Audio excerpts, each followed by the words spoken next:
Tell me what you really need, love, baby. Alright, y'all. So look, we back here once again, man. And this time we're here. We're here to give you guys this album review for this new Don Toliver project entitled Life of a Don. So look, he dropped what is it, Heaven or Hell last year, and that was like his first Cactus Jack release, if I'm not mistaken, on, you know what I'm saying, Travis Scott's label. But yeah, Don Toliver, he's an artist, he's from Houston, and pretty much the way I found out about Don Toliver is the same way a lot of people found out about him.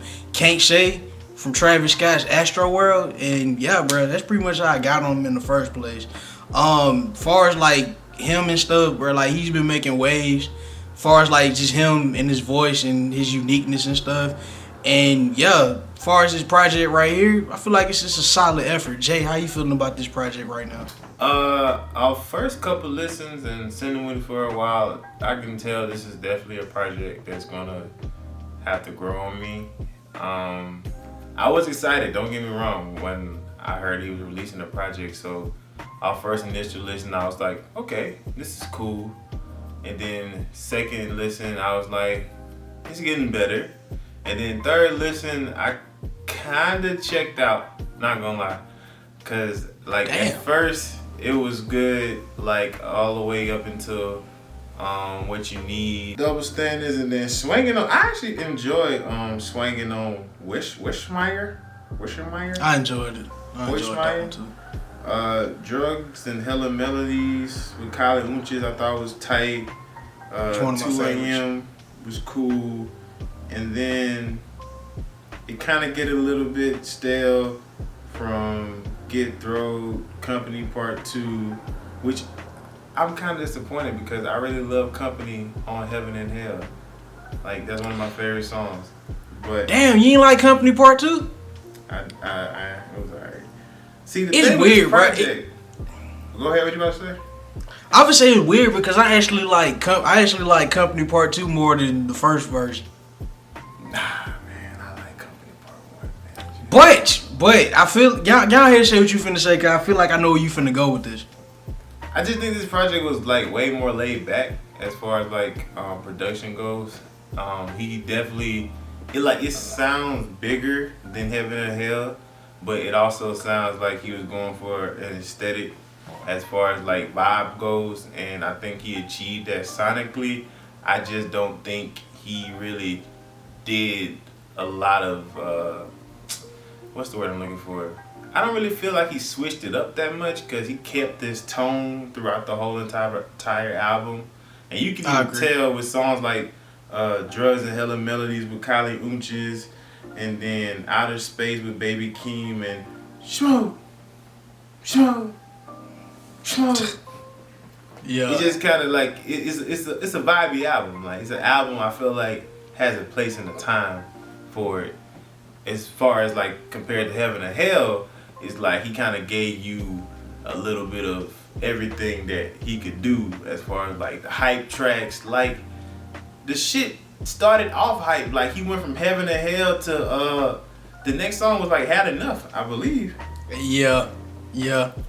Which was also on that EP. So shit, he kind of like it was a roller coaster for me, at least, on that last project. And it's weird because one thing that I ain't gonna say, I don't know, I ain't gonna say I like this project more than Heaven and Hell or nothing like that. I don't know. I took something away from both of them. But yeah, I agree totally with what you're saying. I feel like he's stuck with one lane far as like trying to find a vibe and stuff with this album. And also, like, I feel like he would have benefited with this album if he would have cut the track list down a little bit. Cause one thing, like, I noticed, like, after I listened to this like 3 or 4 times, I went back and listened to Heaven and Hell. Heaven and Hell ain't number like 35 minutes, 36 minutes maybe. Straight. Like, it's not even that long. Versus this one damn near an hour. And I get what you're saying. Like, after a while, like, yeah, damn near what you said. Like, after What You Need, it starts to get stale. Like, I do like Swinging on Westheimer and Drugs and Hella Melodies was dope too. But songs like I do like 2 a.m. and I do like Get Throw. But at the same time, them songs sound out of place. Cause that's them DJ Mustard Productions, if I'm not mistaken. The 2 a.m. joint? Yeah, 2 a.m. and Get Thrilled. Oh, they had like one of them was a DJ Mustard beat for sure, and I think it was Get Thrilled. Oh, was it Get Thrilled?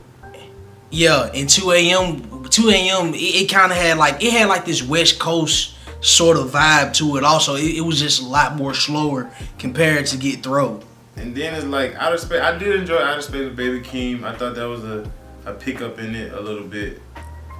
And then it kind of goes right back into the vibe with Smoke, and then it starts to get really mellow when it goes, and then you with Travis Scott. And I was just like, yeah, this album. It's really easy for this album to become background music, and I feel like that's what I don't like about it, cause it like I know it's Don Toliver's playing, but it can get lost really quickly if that makes sense. I think it's because of the type of artist he is. Like, honestly, he's just R&B Travis Scott. That's a perfect description of it, man. Like he's just R&B Travis Scott. And okay, put it like this: Travis Scott, when it comes to like the voice, like far as like the way he delivers it, but subject matter wise, it gives me more like a Ty Dolla $ign sort of vibe, like just on some. You know that shit Ty Dolla $ign be on, and it's like after a while, cause like you said with Heaven to Hell, he showed like a lot of he showed variety. You know what I'm saying? He showed the multiple things that he can do. Versus with this album, he stuck to the same vibe, which sort of made the album get sort of boring after, you know what I'm saying, when you hit like a certain part of the album, which I don't know. Which in my opinion, that I just feel like if you would have shortened this, like cut maybe 5 or 6 songs out. I feel like this would be a dope album, like a dope album. To me, it's just solid. I mean, yeah, he could have probably cut some songs out, but I don't even think that was a problem for real. I really think that he had a lot of cool ideas on this album, but he just didn't flush them out completely, because if you really notice, he didn't really use his voice like how he would normally use his voice on other songs, even like with his features. Like if you want to compare Moon with Kanye West, or go back to Can't Say with Travis Scott, and like other features he's done since then. Like, but what I was saying was, I don't think he used his voice fully as I thought he should have with this project. Like, even if this album would have kept this same tone and this same vibe, you know, allow your voice to kind of become a part of the instrumental, become a part of the song, and you like really bring the audience into the beat, if that makes sense. Instead of just having the beat come in, you say the same refrains a couple of times and then you're out. That's basically what majority of this shit was. How'd you feel about the features? I enjoyed Baby Keem. Kanye Uchez was cool. Travis Scott, I guess. I ain't even gonna lie. I ain't even gonna lie. I like both of them songs that Travis Scott was on. I do feel like that. I like the I ain't gonna no. The what is it? What that song called? Love, I think. No. It's called You. That song. I do like this song, but I feel like it should have been like earlier. Cause I don't know, bro. It just started towards the end of this album. It started losing steam, especially like when I think about like how the vibe of this album is, and I feel like that song would have benefited more if it would have just been at the front. But you don't like the song anyway. I like the shit. I ain't gonna lie. I actually like You. I like it better than Flocky Flocky. I kind of felt like the album took a shift from this. I kind of thought about the album title. It's called Life of a Don, and like when I heard the intro track Escape, and it goes into 5 times, I was like, okay, this is kind of giving me that Don lifestyle feel, like on some cartel type of shit, where you on a boat or a yacht or some shit, and you just, hey, mi amigo, eh.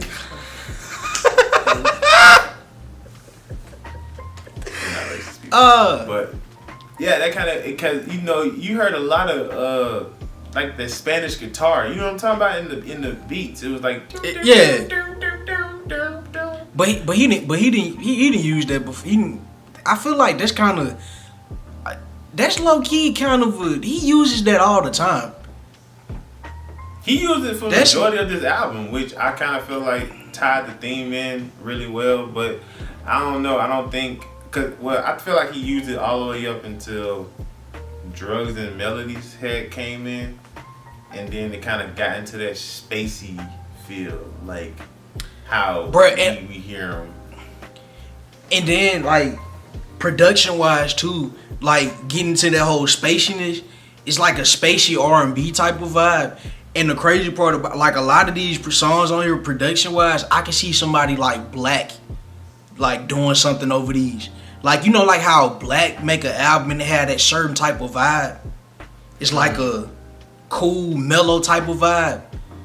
That's kind of what I got from this, except what am I trying to say? He not as on the romantic shit as Black is. I agree. I feel like with Black, he kind of uses his vocals more. I feel like Black be more present in his songs. Like, he's more lyric oriented when it comes to. So you saying Don Toliver sound like a ghost? Ooh, baby.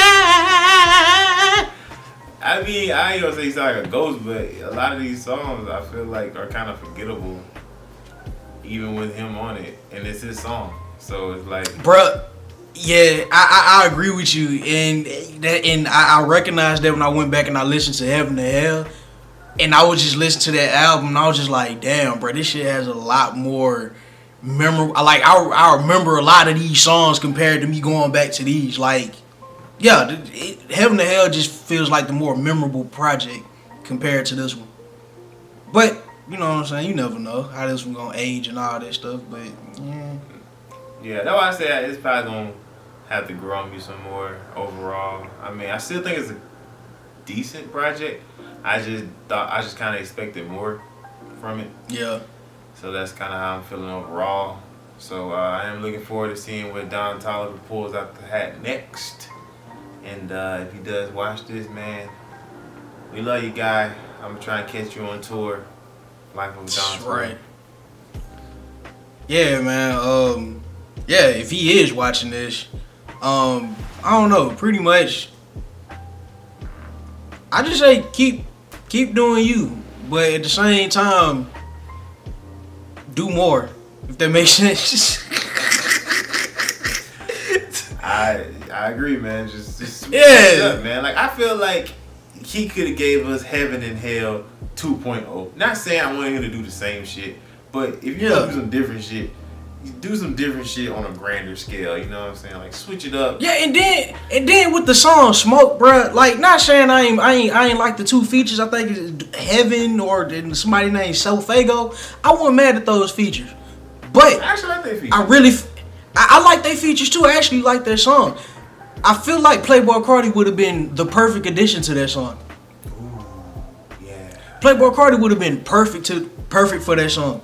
I can see Playboi on that track. Yeah, that would have been a dope addition. But yeah, man. Other than that, man, I just say keep doing you. Leave Travis Scott on the next record. Oh damn. Okay. Well, I guess you can if you want to, but yeah, just expand more on the stuff that you already got going on, and yeah, man, just come with more variety next time, like kind of like how you did with Heaven to Hell. But you know, you gotta see how this one aged. So yeah. Let us know how y'all feeling about this one in the comment section. Let us know who was wrong about anything. Please feel free to correct us. Also, be sure to follow us on our social media apps and all that good stuff. But yeah, man, this is T and J signing out once again. Leave y'all suggestions and stuff in the comment section, man. We doing reviews, all that good shit, man. We doing reactions, all that stuff. But yeah, thank y'all for watching this, man. Once again, bro. This is T and J signing out once again. And we out. Life overdone.